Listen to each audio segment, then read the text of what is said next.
Bu hafta ne yapsak diyenler için haftanın geniş kapsamlı kültür sanat ajandası Ne Yapsak'tan merhabalar. Evet, bu hafta sömestr haftası olduğunu hatırlatıyorum ve çocuklarla birlikte ne yapsak diyenler için de ayrıca bir ajanda çektik. Ne Yapsak özel ajandası ve o da yayında izleyebilirsiniz. Ve şimdi hemen bu sefer büyükler için ajandayla karşınızdayız ve büyük bir konser duyurusuyla başlamak istiyorum. Bu haftanın önemli haberlerinden bir tanesiydi ve yazın yani 24 Haziran'da efsane grup Scorpions İstanbul'a geliyor. Beşiktaş Tüpraş Stadyumunda olacak Scorpions 24 Haziran'da. Biletleri de satışa çıktı. Şimdiden bu 60 yıllık efsanenin konser biletlerini almak istiyorsanız ve iyi bir yerden almak istiyorsanız satışta hemen bunu duyurarak Ne Yapsa başlıyoruz. Ve 14 Şubat'ta ne yapsak diyenler için yine bir duyurumuz var. Önden duyuruyoruz çünkü biletler çabuk bitiyor diye. Levent Yüksel. Levent Yüksel'in senfonik konserleri var. Daha önce duymuşsunuzdur, belki gitmişsinizdir de. Ben çok merak ediyorum senfonik konserlerdeki performansını Levent Yüksel'in. Çünkü Levent Yüksel 90'ların unutulmaz seslerinden bir tanesi. O güzel şarkılarıyla hepimizin hep birazdan söylediği o güzel şarkılarını senfonik bir performansla dinlemek enteresan olacak doğrusu. Ve 30. sanat yılını kutladığı bu senfonik konser 14 Şubat'ta yani Sevgililer Günü'nde Ülker Spor ve Etkinlik Salonu'nda olacak. Bu senfonik konseri kaçırmak istemiyorsanız yani Medcezirler, Zalimler, Tuanalar, Yeter ki Onursuz Olmasın, Aşk gibi onun efsane şarkılarını bir de senfonik olarak dinlemek istiyorsanız 14 Şubat'ta Ülker Spor ve Etkinlik Salonu'nda dinleyebilirsiniz. Ve diğer konser haberlerimize hemen geçelim. Bir Sentezer 17 Ocak Cumartesi günü saat 21'de Ankara'da Holy Stones Tunalı'da olacakmış. Cem Adrian. Cem Adrian 23 Ocak Cuma saat 21'de Jolly Joker Vadi İstanbul'da, 24 Ocak Cumartesi günü saat 21'de Jolly Joker Atakent Tema'da ve Yüksek Sadakat 17 Ocak Cumartesi saat 21'de Blind İstanbul'da olacakmış. Ve Göksel 25 Ocak Pazar günü saat 21'de İstanbul Kongre Merkezi Harbiye Auditorium'unda olacakmış. Aşkın Nur Yengi. Aşkın Nur Yengi 30 Ocak Cuma günü 21'de Jolly Joker Arena Ataşehir'de. Gaye Su Akyol 31 Ocak Cumartesi saat 22'de Dorak X-Large Kadıköy'de. Hande Bizi Sezen'e Götür konseriyle Hande Yener 2 gün üst üste Ülker Spor ve Etkinlik Salonu Ataşehir'de konser verecek. Yoğun istek üzerine 2'ye çıkartıldı bu arada. 30 Ocak Cuma ve 31 Ocak Cumartesi saat 21'de Hande Yener. Hande Bizi Sezen'e Götür konseriyle Ülker Spor ve Etkinlik Salonu Ataşehir'de olacak. Bir de müzikal duyurusu yapalım. Hayko Cepkin'in başrolünde oynadığı Jack'li ve Hyde müzikali Türkiye turunu sürdürüyor. Nerelerdeymiş hemen bakalım. İstanbul'da 6 Mart Cuma günü, 14 Mart Cumartesi, 12 Nisan Pazar ve 26 Nisan'da Lütfi Kırdar Anadolu Auditorium'unda olacakmış. Anadolu yakasında ise Bostancı Gösteri Merkezi'nde 7 Mart Cumartesi ve 5 Nisan'da izlenebilecekmiş. Ve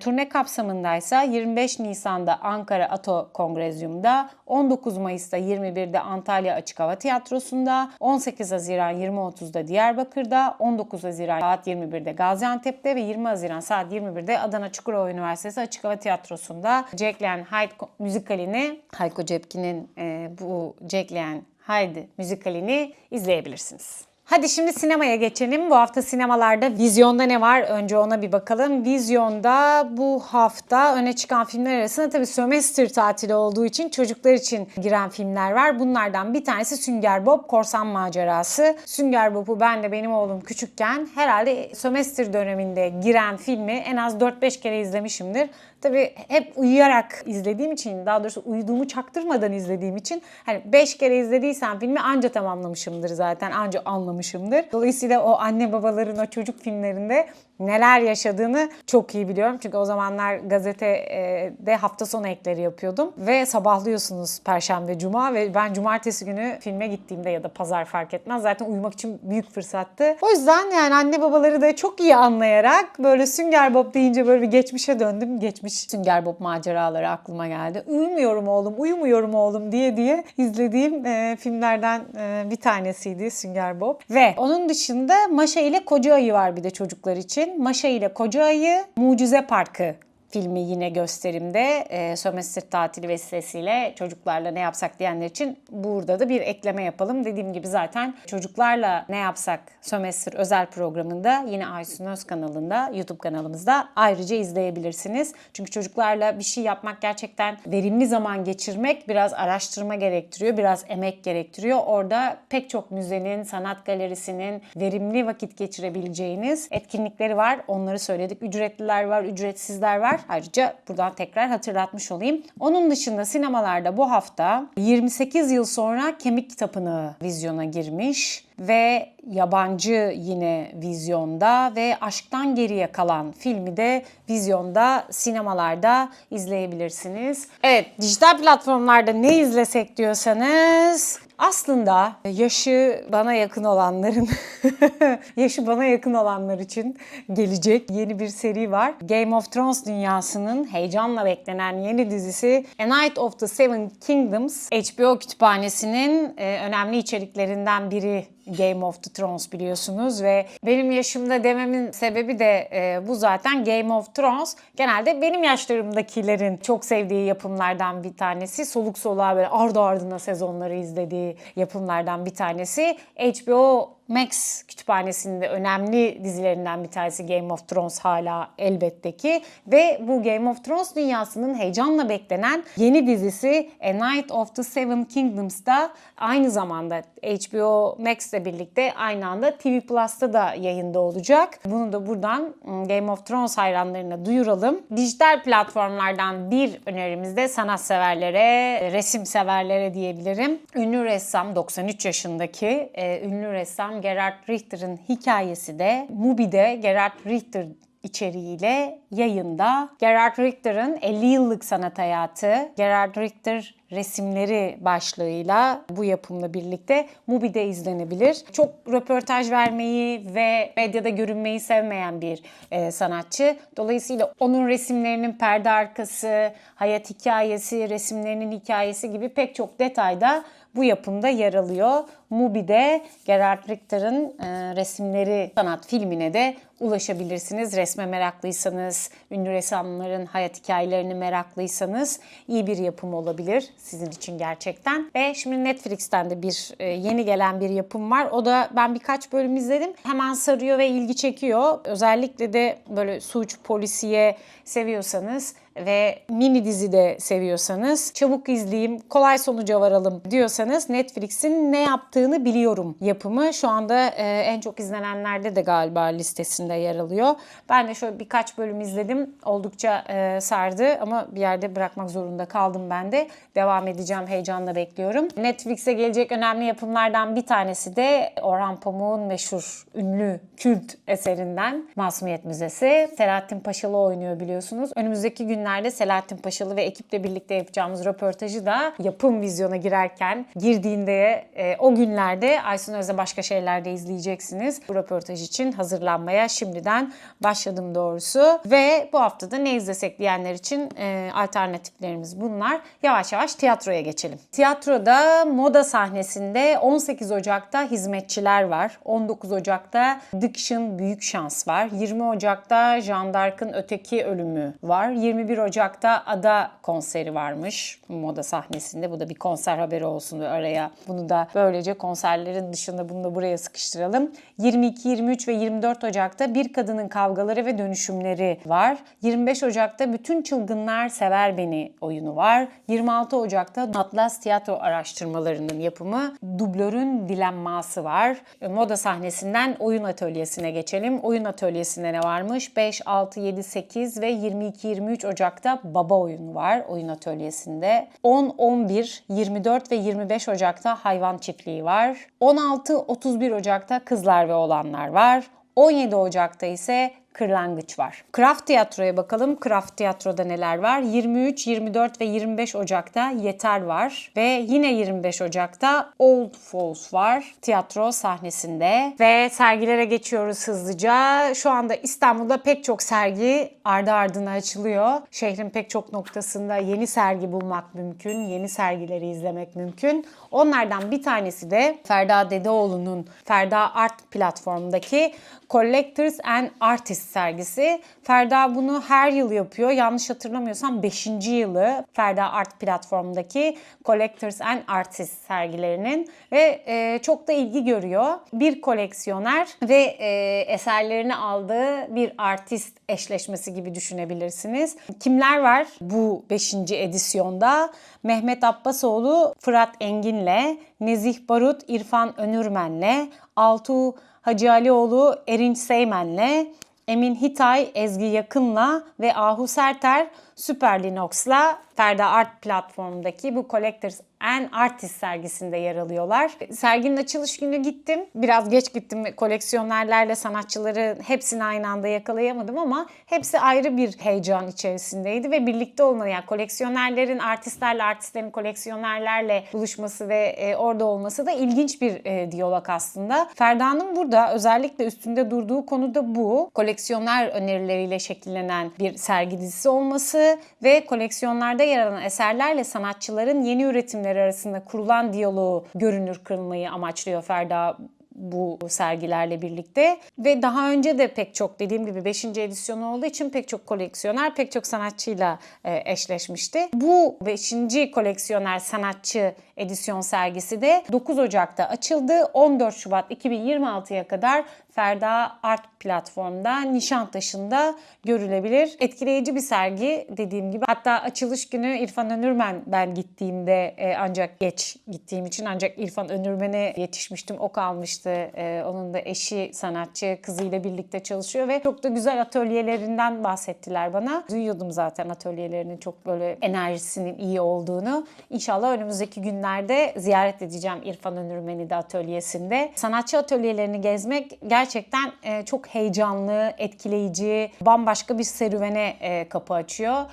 Aslında sanatçıları biraz hikaye anlatıcıları gibi düşünürsek o hikayenin çıktığı nokta, atölyeyi görmek, o masalın kurgulandığı, hikayenin kurgulandığı yeri görmek insana farklı yolculuklar yaptırabiliyor gerçekten. O yüzden Ferda Art platformundaki sergiyi de öneriyorum. Collectors and Artists sergilerinin 5.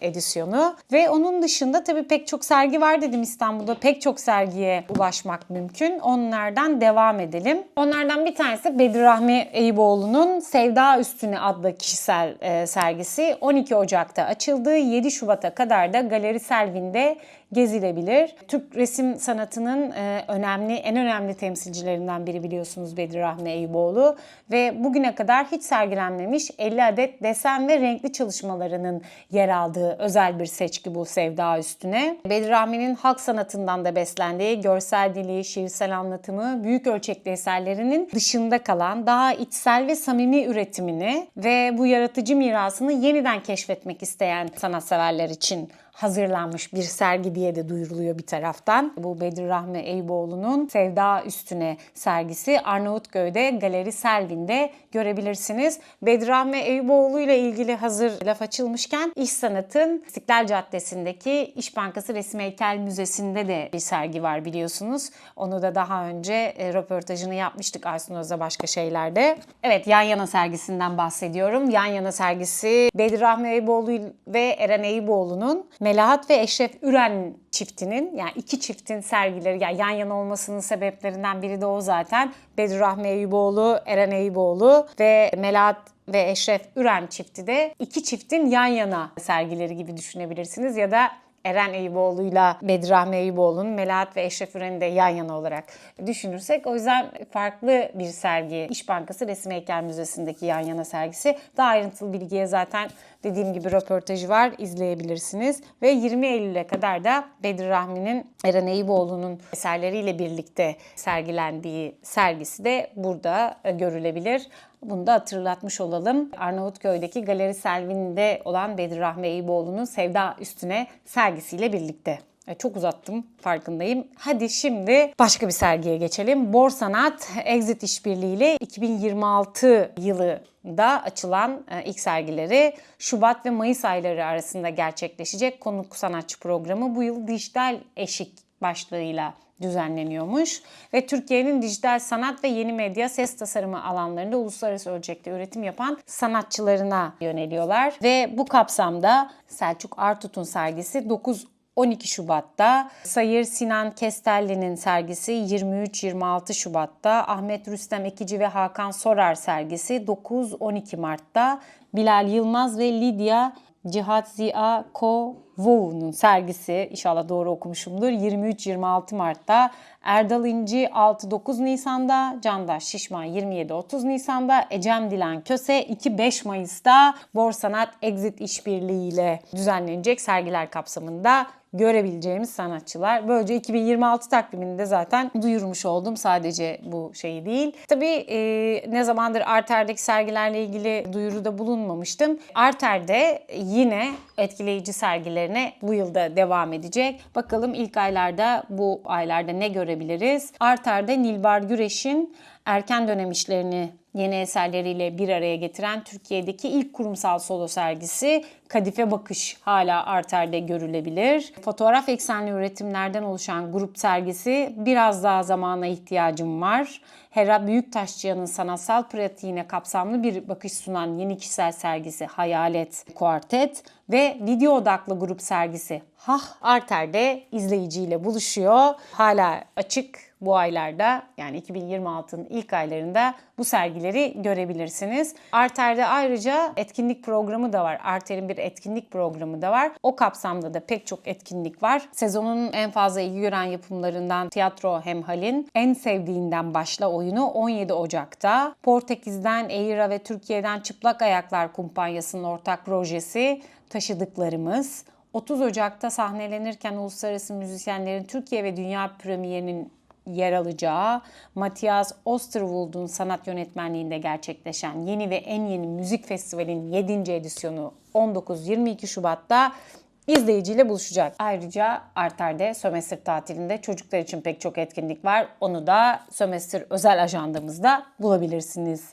diyorum ve sergilerimizi bitirip diğer etkinliklerimizle devam ediyoruz. Adana'ya gidelim şimdi, ne dersiniz? Çünkü Adana'da Çukurova Kitap Fuarı var. Adana'nın Çukurova Kitap Fuarı 18. kez gerçekleşiyor ve 10-18 Ocak tarihleri arasında gerçekleşiyor. Yani son günler, bugün yarın gidebilirsiniz Adana'nın Uluslararası Fuar ve Kongre Merkezi'nde gerçekleşen Çukurova Kitap Fuarı'na kaçırmayın derim. Sevdiğiniz yazarlardan imzalar alabilirsiniz, yeni kitaplar bulabilirsiniz. Dolayısıyla öğrenciler için de bence çok iyi bir fırsat Adana Kitap Fuarı ve öğrenciler için de ayrıca özel etkinlikler varmış. Onu da buradan duyuralım. Bir duyuruda yine güzel bir haber var. Efsane grup Pentagram'dan. Pentagram'ın bir albümü 24 yıl sonra ilk kez plakta. Plak seviyorsanız, Pentagram seviyorsanız ve Bir isimli albümüne de bayılıyorsanız işte size fırsat. Plağa basılmış Pentagram'ın bir albümü. Türk metalinin dönüm noktası olarak zaten adlandırılıyor bu albüm. Meraklısına da buradan duyurulur. Çocuklar için özel bir sömestr ajandası çektik ama bir mail gelince Mutfak Sanatları Akademisi'nden bunu da bu ajandanın içine eklemek istedim. Çünkü çocuklar yemek yapmayı çok seviyor. Yemekle uğraşmaktan, yemek pişirmekten, işte kek karıştırmaktan, yani anneyle birlikte ya da babayla birlikte mutfakta vakit geçirmek, bir şey pişirmek özellikle küçük yaşlarda çok ilgilerini çekiyor. Büyüdükçe tabii ya anne şimdi ben hazırlayamam, sen hazırlar mısın? Ya baba sen pişirsen çok güzel pişiriyorsun diye size çeşitli ricalarda bulunabiliyorlar. Ama küçükken her şeyi kendileri yapmaya bayılıyor. O yüzden de buna ajandada yer vermek istedim. Mutfak Sanatları Akademisi'nden çocuklara sömestr tatili boyunca özel eğitimler veriliyormuş. Ve sömestr tatilinde 9-14 yaş arası minik şefler mutfağın eğlenceli dünyasıyla buluşuyorlar. Tatilin tadını böylece daha farklı çıkarabilirler tabii çocuklar. Bu kapsamda çocuklara aşçılık ve pastacılık eğitimleri veriliyormuş 5 günlük. Dolayısıyla Mutfak Sanatları Akademisi'nin bu 9-14 yaş grubu çocuklar için düzenlediği Tatilin Okulu Aşçılık 19-23 Ocak tarihleri arasında 5 günlük bir eğitimle planlanmış. Çocuğunuz meraklıysa, siz de meraklıysanız bu 9-23 Ocak tarihleri arasında 5 gün sürecek etkinliğe, daha doğrusu mutfak okuluna, Tatilin Okulu Aşçılığa çocuklarınız katılabilir. Aynı zamanda 26-30 Ocak tarihlerinde de Tatilin Okulu Pastacılık eğitimi varmış. Yani 19-23 Ocak tarihleri arasında Tatilin Okulu Aşçılık, 26-30 Ocak tarihleri arasındaysa Tatilin Okulu Pastacılık, Mutfak Sanatları Akademisi'nde MSA'nın uzman eğitmenleri eşliğinde çocuklara farklı bir tatil fırsatı sunabilir. Evet, bu haftalık bu kadar. Bu hafta ne yapsak diyenler için geniş bir ajanda sunmaya çalıştık. Önümüzdeki hafta tekrar ne yapsak da buluşmak üzere. Beğenmeyi, yorum yapmayı, önerilerde bulunmayı unutmayın.